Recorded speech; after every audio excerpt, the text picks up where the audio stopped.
Okay, let's dive right in. Welcome to today's explainer, where we are going to completely dismantle everything you thought you knew about stretching. Seriously, if you're someone who finishes a long workday, heads to the gym, does a few quick toe touches, grabs your ankle to hold your quad for like 5 seconds, and honestly thinks you're protecting your body, well, you absolutely need to see this.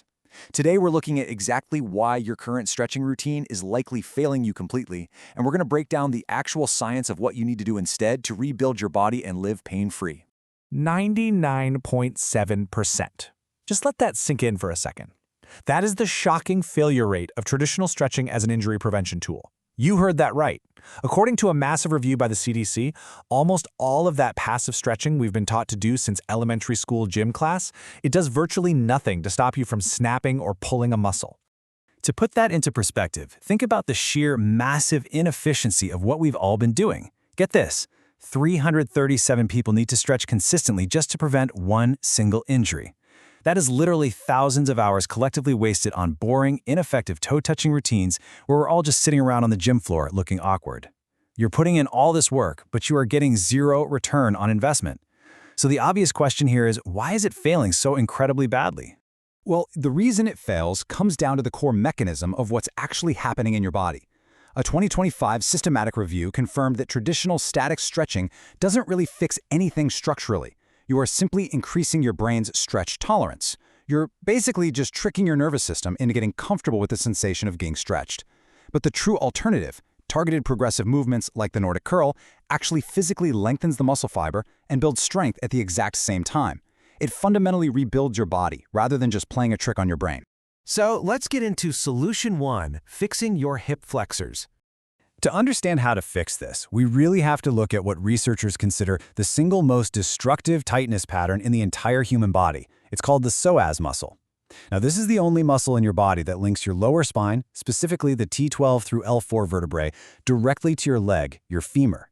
It is the literal, physical bridge between your upper and lower body. And here's why this is absolutely crucial for you. If you spend 8 hours a day sitting at a desk, you are actively destroying this anatomical bridge. A 2024 cross-sectional study of desk workers revealed what researchers actually call the catastrophic cascade of sitting. It works like this. Sitting for hours shortens that psoas muscle, which then pulls your pelvis forward and down into an anterior pelvic tilt. And because of that tilt, your glute muscles literally shut down. They stop firing completely. Then the domino effect kicks in, right? You get lower back pain, hip impingement, hamstring overuse, knee pain, and it can even alter your walking gait. All of this chaos, the whole shebang, stems from just one chronically tight muscle. Okay, so how do we actually fix it? Well, we don't just stretch, we stretch smarter. Let's walk through the exact steps for the half-kneeling hip flexor stretch. First, get into a half-kneeling position on the floor, making sure your front knee is stacked directly above your ankle. Second, and listen, this is the absolute most important step on this list. Squeeze the glute on your kneeling leg. Hard. Third, tuck your pelvis. Imagine pulling your belt buckle up towards your chin while keeping your ribs pulled down. Finally, maintaining that tight tuck, shift forward slightly until you feel a stretch in the front of the hip. A randomized crossover trial actually proved this exact posterior pelvic tilt version is scientifically far superior to a conventional hip stretch. Oh, and a quick tip, if you feel this stretching in your lower back, you've lost the tilt.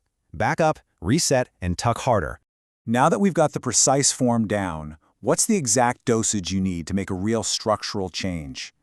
Well, the protocol, which is backed by randomized controlled trials, is pretty simple. If you're under 65, you need 30 seconds per side for 2 to 3 sets, 3 to 5 days a week. Science shows that for younger adults, 30 seconds is just as effective as holding it for a full minute. But if you are over 65, you'll need to bump that hold time up to 60 seconds per side. Why? Because older collagen simply requires a longer duration stimulus to achieve the exact same structural results. All right, moving on to Solution 2, the Nordic hamstring curl. Now, I know it says curl and not stretch, but you really need to pay close attention here because this has more clinical evidence behind it than any single exercise ever studied. The clinical data from researchers Sherry and Best on hamstring rehab is just eye-opening. Athletes who are rehabbing with traditional static stretching, 7 out of 10 of them got re-injured. 7 out of 10! But athletes using progressive loading rehab had only 1 out of 13 re-injured. The clinical guidelines from the world's top sports medicine journals are crystal clear on this. There's basically insufficient evidence to support passive stretching as a treatment here. Stretching simply does not save your hamstrings. Loading them does. And the sheer power of this specific movement is undeniable across tens of thousands of subjects.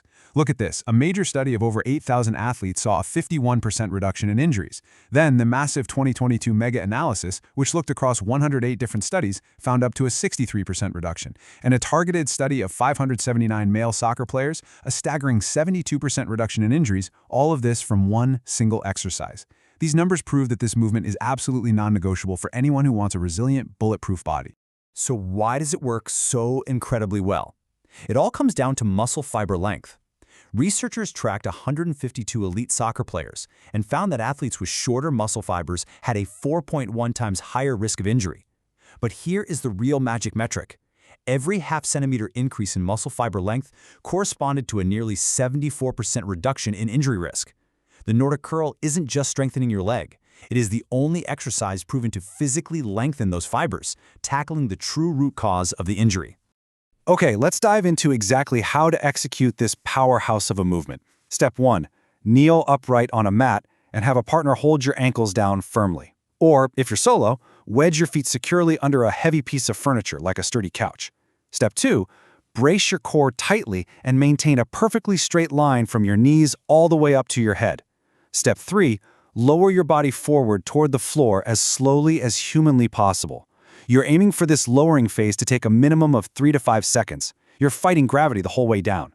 Step 4. When you literally can't hold it anymore, catch yourself lightly with your hands and push back up. Now, the absolute biggest warning I can give you here, do not bend at your hips. The exact moment you hinge at the hip, the load immediately shifts off your hamstrings and the exercise totally stops working. Now, before you jump up off the couch to go try this, I need to give you a very serious warning. Start conservatively, or you will not be able to walk for 3 days. I am perfectly serious about this. The muscle soreness from the Nordic curl for a beginner is incredibly severe. You need to start with just 3 to 5 reps per set, strictly twice a week. Seriously, that is genuinely enough. Because this movement is so demanding on the body, more is absolutely not better here, especially when you're just starting out. There is also one more critical scientific warning we need to highlight, and that's 14 days. The research is completely clear that the physical muscle fiber length you build from doing this exercise begins to reverse after just 14 days without training. So, consistency? It's not optional. Once you slowly build up to doing 2 to 3 sets of 5 to 8 reps twice a week, you really need to keep it in your routine for life. If you skip a couple of weeks, you literally lose the armor you just spent all that time building. Real quick, let's look at a bonus section, upper body fixes. We've obviously focused really heavily on the lower body today, but if you're spending 8 hours a day at a desk, your upper body is quietly taking just as much structural damage. We're talking tight chests, rounded shoulders, and a stiff upper back that can barely rotate. So here are 2 incredibly quick upper body adjustments designed to counteract that exact specific postural damage. First up, thoracic extension. Simply arch your upper back over a foam roller or the back of a sturdy chair for 30 seconds. Just let gravity gently do the work to restore mobility to your spine. Second, the doorway pec stretch. Stand in a door frame, put your arms out against the frame, and gently lean your body weight through the opening until you feel your chest open up. Just a few seconds of these 2 movements can profoundly undo hours of hunching over a keyboard. Well, this brings us to the ultimate question. Are you going to keep mindlessly touching your toes before a workout, crossing your fingers and just hoping for the best? Or are you ready to actually rebuild your body? The science here is undeniable. Structured, evidence-based movements physically change your anatomy and bulletproof your joints. So it's time to ditch that passive 15-minute stretching routine and start implementing these focused movements today. And honestly, it really makes you wonder, if you've been entirely wrong about stretching your whole life, what other foundational fitness myths are destroying your gains right now?